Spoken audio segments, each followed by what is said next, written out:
Hello everybody, Good Pretty Q here with Dignified. And as we left off, we talked about the Compass family. And so now we get to talk about the Face family, which is what a lot of people were excited for, because, oh boy, Face.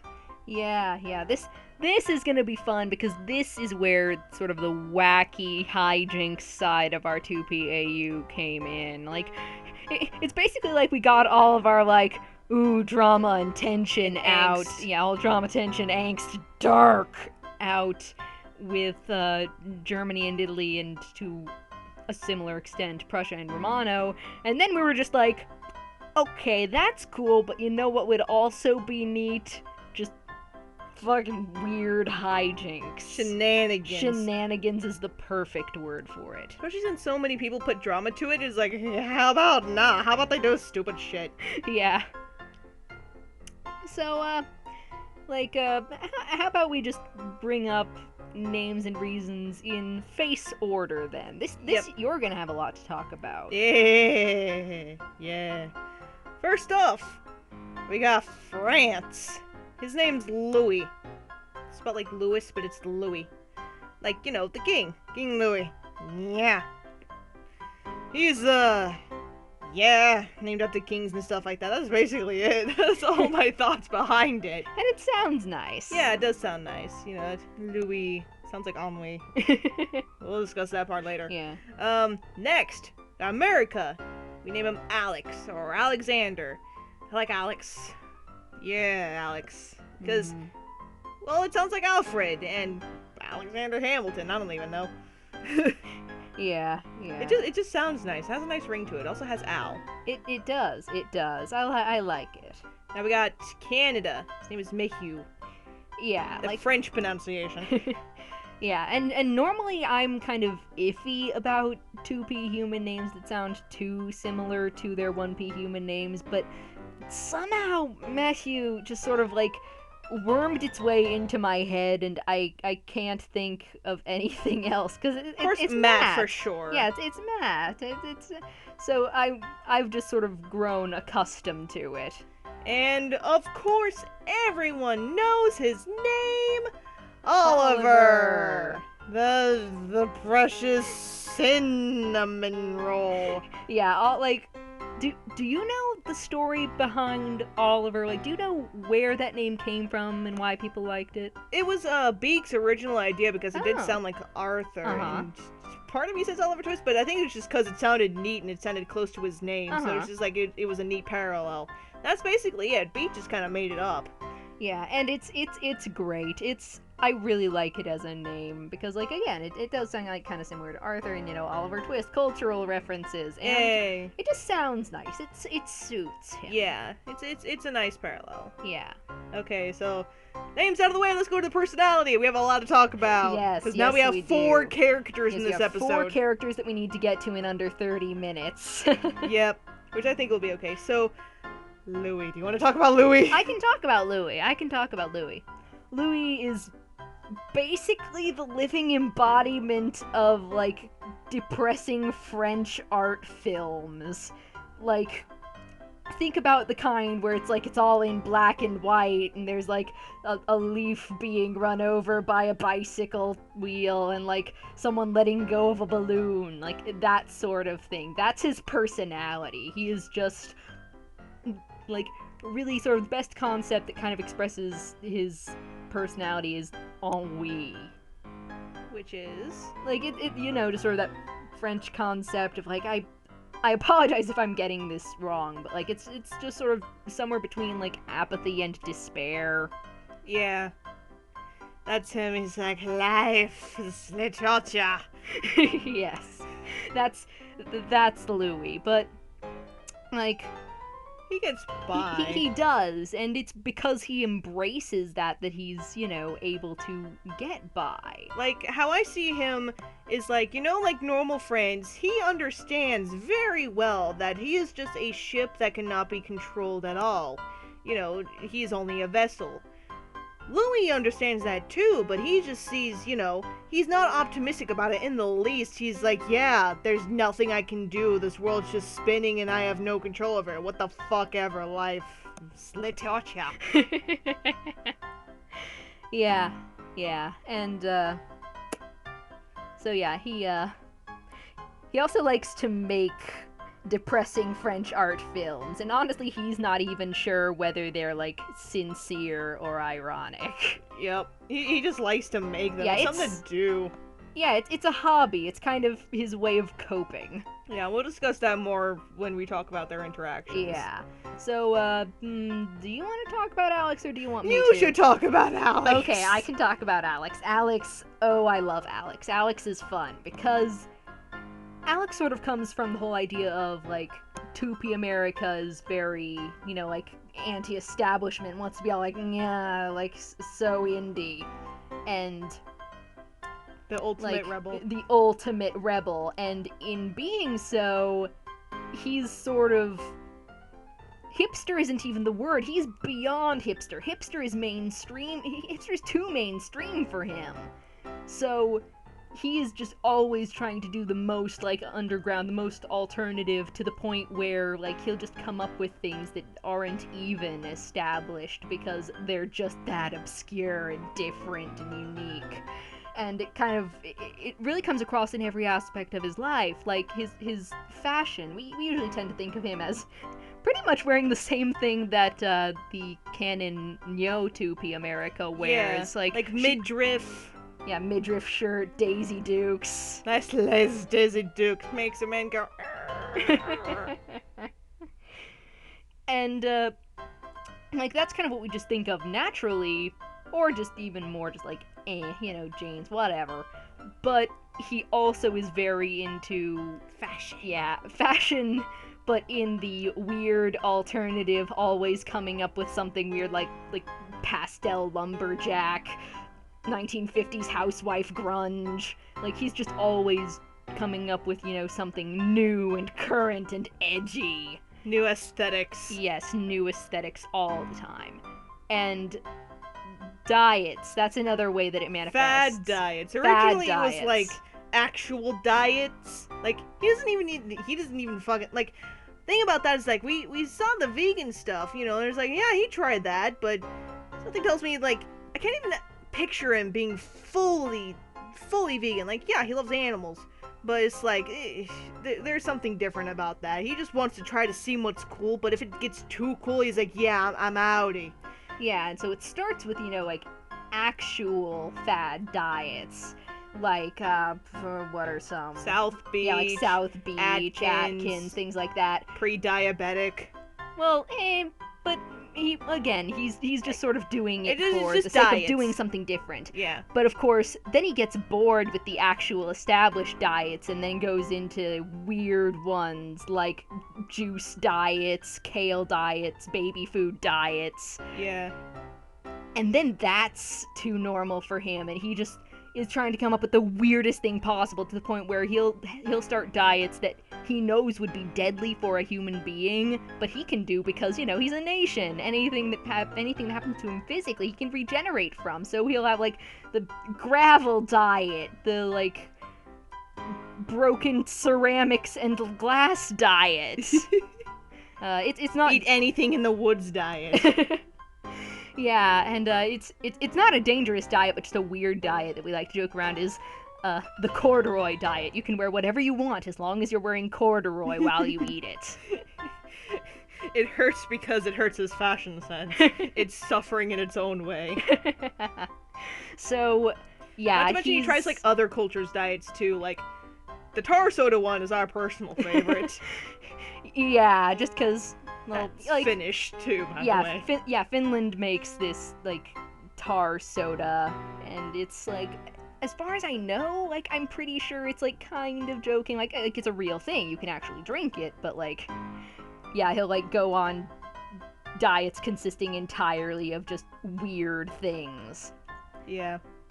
And, let's see. Yeah, he's just a rebellious teen all the time. Stuck in that, and we'll go over one of the reasons why later. Yeah. But for now, let's talk about the other child, Matt. He takes after France so much that he sees the world like, I don't give a fuck, just let me go to bed. I don't want a deal. No thanks. Like, he just has to put up with everybody. He's just like, yeah, life's me. Like, he's apathetic. You know, he'll deal with things, but he's just like, yeah, but whatever, I'll do it, fine, sure, just give me that thing. So, he's just kind of fed up with the world, mostly because of, you know, being raised by a Louie. And that wasn't very optimistic of him. So he just kind of does whatever he wants. He mostly just stays inside these days. But instead of people knowing, like, not knowing who he is, he's the opposite. People think he's been places he's never been. Like, he's like, yeah, I saw you at this party. He's like, what the fuck? I stayed in that night. Who the fuck did you see? Was it Al? Good fucking lord. Who even knows? Because they don't look as much. Who knows? Maybe... I don't even know. They're not as much twinsies in this one. Yeah. It is. Maybe Alex dyed his hair. So he wouldn't get mistaken as him. That's a thought. That is, yeah. But who knows? Yeah. Dirty blonde. Now we get... Yeah, how do we talk about Oliver? How do you begin? Let's start with the, Let's start with the fact that, a lot of people think he's either goody two-shoes, precious cinnamon roll, does no wrong, or he's the ringleader, evil mastermind of everything that is horrible and he will eat you. We like to put him as a balance. Yeah, he's definitely not a good person. But he's not, like, gruesome and terrifying either. He is very cheerful and always trying to, engage people in cheerful ways and, bring a cheerful atmosphere. Because everyone's so apathetic. Jesus Christ, exactly. Bring life into the room. He's trying to counteract that, but in doing so, he's incredibly, inconsiderate about it, and really, he's just extremely condescending as a person, like, just always sort of negating other people's emotional experiences, and, like, any nation that he once had control over, he still sees as a child. Like, not even just like they'll always, be important to me, but in a, like, no, they're all little children, and I need to look out for them and protect them. They can't make their own decisions. What's wrong with them? And he sees nothing wrong with that. Like, that's sort of the thing, is that he sees himself as the good one who's trying to make everything happy and trying to take care of others, but no. Yeah, no, like, ignorance is kind of bliss. Like, he's the type of person that, you're having a problem. He's like, well, just do this. Well, I can't. Well, why not? It worked for me. Well, I'm not like you. Well, why not? It works that way. Just get over it. He's that kind of person. He just cannot see your side of the story at all. It's only his side, and his side is good. Mm-hmm. Yeah, and that really plays a lot into, like, his, relationships with the rest of the Face family, as I'm sure you can imagine. Yeah, like, he's like the overbearing parent who wants to support their kid, but at the same time, he's doing more harm than good. That's why Alex is stuck being a teenager, because he's always rebelling against his overbearing dad. Yep. Go live with my real mom. Yeah, it's like, I'm gonna go live with my real mom. I'm on a tar soda diet anyway. Yep. So he just tries to be there. He tries to, get Louie, to be happy. He tries to get Matt to care and go outside for a change. He tries to get Alex to be normal. But it just doesn't work. They're dysfunctional. They are. They really are. Now, speaking of dysfunctional family, let's talk about their interactions with each other. Yeah, like, let's start with Louie's interactions with others. Like, we can kind of touch a bit more on something I mentioned earlier about Louie's interest in making depressing short films. Yep. Alex is actually the one who actually kinda helped him with that one, because, got him, he's like, hey, bro, you like to do stuff? There's the internet. Let's get you a Vine account. That's neat. And so, he literally has a Vine account of really sad short films, and Alex thinks they're, neat. He doesn't get them, but they're neat. He gets that some people need to have, like, an outlet, because that's what he fucking does, and sad art films are totally going out these days, because that's something you did in, like, the olden days. Now, who's fucking doing those anymore? Not many people. So that's up his alley. Yep. Make it obscure and neat. That's his aesthetic. And sometimes he helps with it. Mm-hmm. That's their bonding. Yeah, and we sort of mentioned when we were talking about Matthew's personality that the two of them, they're both just so apathetic to the world that, like, in a sense they get along, but not that they Like, really... they're on the same wavelength, Yeah. so they have someone to agree with, someone to vent to, and they're like, yeah, I feel you. I totally feel you. Yeah. Yeah, so they have kind of camaraderie in that way. Mm-hmm. And Louie and Oliver. Like I said, it's extreme pessimism versus extreme optimism. It doesn't mix well. Like, Oliver wants, them to be all a happy family together. And, him to be the papa and, be with his kids and stuff like that. But it's like, he doesn't have to be happy to be with them. He could just be who he is and his kids love him. Mm-hmm. But, of course, Oliver just cannot accept this because he has this vision in his head of a perfect little happy family. And why can't we be like that? Exactly. Oliver doesn't realize that they're just a happy family. They're the happiest family without him. Yeah, like, really, Louie, Alexander, and Matt actually get along pretty well. Like, they have a pretty good dynamic. But then Oliver comes in and is just like, what are you doing? Why are you all so sad and weird?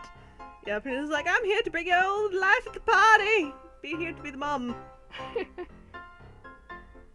Just fucking soccer mom, but just, Jesus Christ.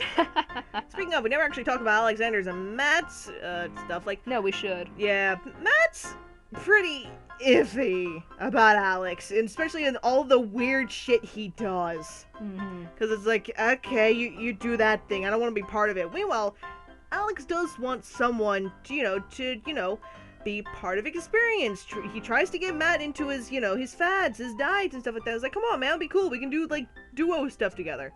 Sometimes Matt's like, okay, fine, gimme. So they do, sometimes they do duo stuff together, to be brotherly time. Sometimes Matt's like, no, fuck. But he'll film shit. Like, he probably helps Louie with his videos too if he's asked. Like, if Alex gets an idea. Mm-hmm. It's all fun. They all do family things. Alex tries to, again, he wants a brother. He wants someone to pal around with. Mm-hmm. And sometimes it doesn't work. Yep. Matt don't give a shit. He wants to go to bed. Yeah. Fucking Okay. Oliver. What about Oliver and Matthew? Oliver and Matthew, that just, like... It's... Again, Matthew just cannot be moved from his just like, oh, whatever, I can't do this, I'm so done, I'm going to bed.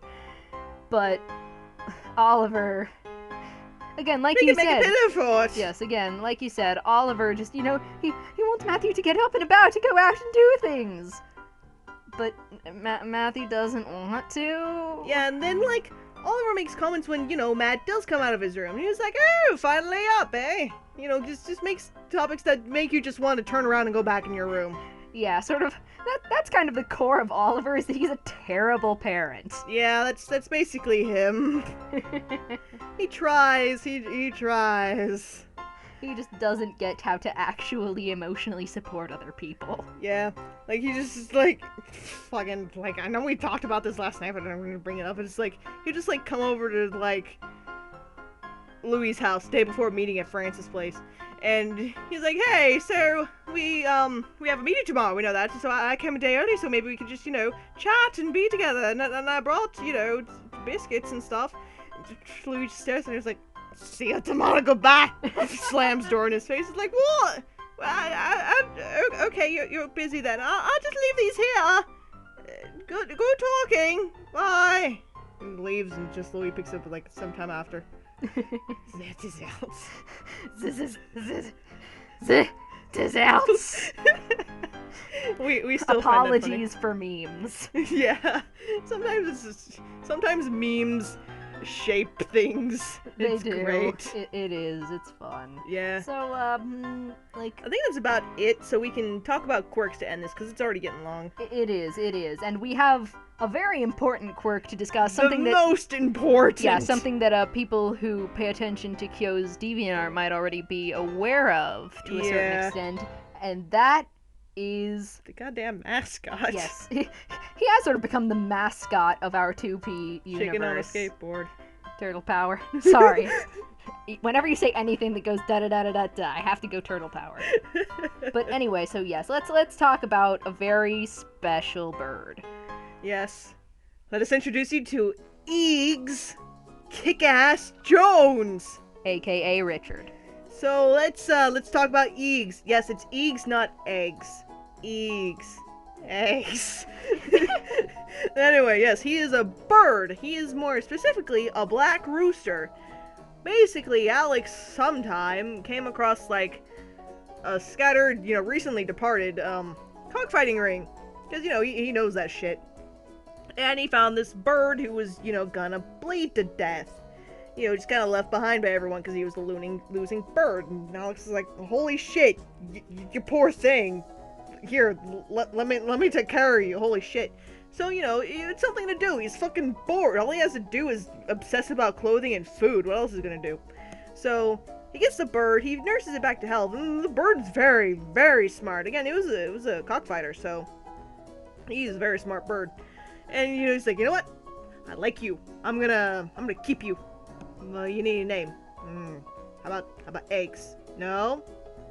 You can't lay eggs. You're a guy. Eggs. Eges. Eges? I like that. Your name's Eges! Because you're not an egg! And so, then began the legacy of Eges.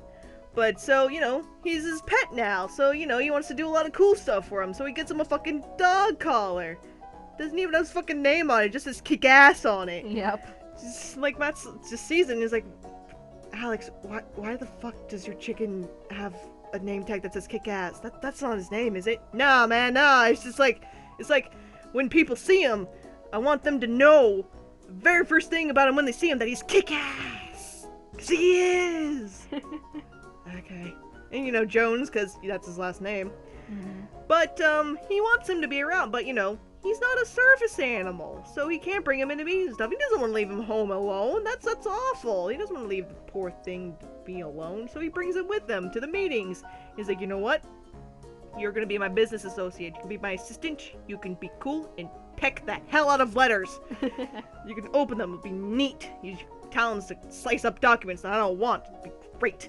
So, he decided to name him Richard for his, business name, because Eges is not an acceptable business name. No, he has business cards. Because that is a big black cock whose name's also Dick. So that's the story of Eges. Yeah. He's just a chicken that he has around. Yes, and that name kind of leads us into one of our favorite things about having Eges in this universe, and sort of how we're once again bringing Germany and Italy back into the story. Yep, because they're part of this. They're not always angst and horrible. Sometimes they get into the hijinks too. Like, Yeah. as you know, that there is a big black cock. Siegfried's love for funny things and puns.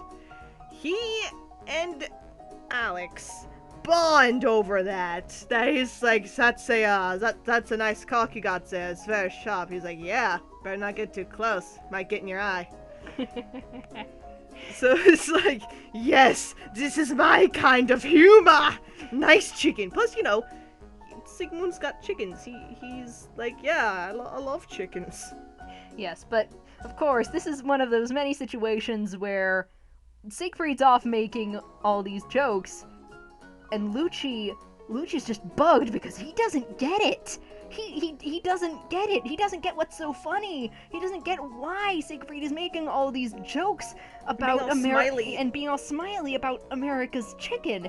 And so he just starts to hate Eges just because he, creates this atmosphere of, giggly and jokes, and this is not how it's supposed to be. It's supposed to be serious and shit, not some sort of comedy.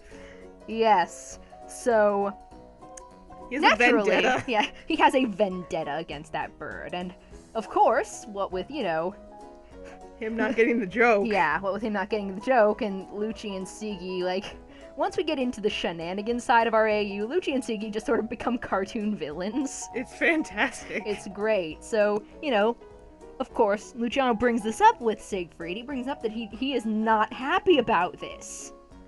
And Siegfried just kind of laughs because of his wording. Yeah,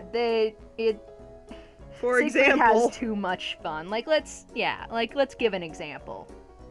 Yeah, you be Lucci. Siegfried, you see what's going on over there? Yeah, I guess. want you to go and get rid of America's cock. You want me to do what now? I want you to go and grab America's cock. I don't care what you do with it. I don't care if you use your bare hands or take a knife to it. I just want you to get that cock gone. I don't know. It looks pretty attached to him. It'd be a little hard to get that close. Oh, what? Like, why would you have a problem grabbing America's cock? Well, the other people are around, and people might get the wrong idea. What possible idea could people get if you just go over and get his cock? Well, they might think I like it, for one. Nobody likes his cock. Everybody pretends to like his cock, but nobody actually likes America's cock. I guess you don't actually know about that. I don't know. I kind of like it, but I like yours better. I don't have a cock.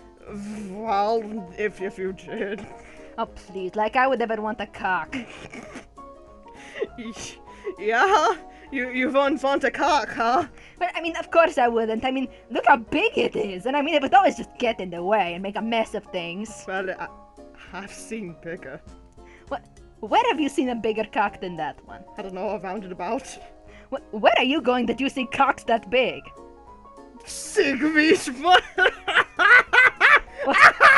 What are you doing?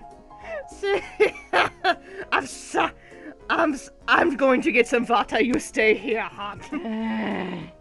And that's how it goes. And scene. Yeah, Siegfried just cannot handle it. It's just too funny. It is. And it's basically become like a silent oath to everybody that no one tells him the joke. Yeah, and Lucci never gets it. And Alex. Al likes to mess with them about it sometimes. One time, he sneaks Eges into Lucci's house just so he can freak out when he wakes up in the morning. Coddle-doo. Of course, Siegfried just wakes up laughing if just Lucci being like, get up and get the cock! It's like, good morning to you too. Yeah, like Siegfried's just, sleeping, playing cool. All of a sudden, Luciano's right on top of him, grabs him by the lapels of his pajamas, just like, Siegfried, there is a cock in this house and I need you to kill it. What? Good morning. I didn't know. Oh, hi, Eges. That cock. Okay. Hi, come here. I need some cocks this morning. Apparently, Lucci's not having it. Just pets Eges. Yeah. Just takes him back over to Alex's house. Just fucking punches him. Puts Eges on top. He's like, hey, you left yourself as there. Don't do that again. Just leaves. Alex is just like, what the fuck just happened? Eges over just pecks his head and he's like, yeah, I missed you too, buddy. Yep. So, yeah, that's pretty much how, So there is one thing they have in common. It's like, chickens will eat fucking anything. They will. Like, you put anything in front of chickens, up to and including any kind of meat, including chicken, they'll eat it. Yeah, so sometimes Alex likes to put Eges on his diets. Like the raw diet. And she just gets so jazzed about it because it's like, dude, look! He's eating chicken! That's so metal! And Luciano sees and he's like, so, we do have something alike. He was like, what? We had chicken last night? No! Not what I meant! Yeah, that's something we'll discuss another time. Yeah. Yeah, that's Eges. He is the goddamn mascot of the Shenanigans, because he just brings about so much of it with everybody. It's nice. Mm-hmm. Yeah, and that's sort of why he's kind of the mascot for this part of the universe. Yep. Anyway, we're about to 30 minutes. Wow, we've got a Yeah, long time. Jeez. Sorry. But yeah, no, it's full of face family. We had 4 characters this time. And Eges. Yeah. The wonders of Eges. The incredible edible Eges. Wait, no. No, not edible. Not edible. No Not one eats Eges. No, he'll kick your ass. Bird fight, bird fight, bird fight. Oh, man. Yeah. Anyway, yeah. So, next time, we're gonna go to a different family. The Sweden, Finland, Sealand family. Yeah. Yeah. That family. Okay, so we'll deal with that next time. So, have a good day, everybody. Bye! Bye. Yeah.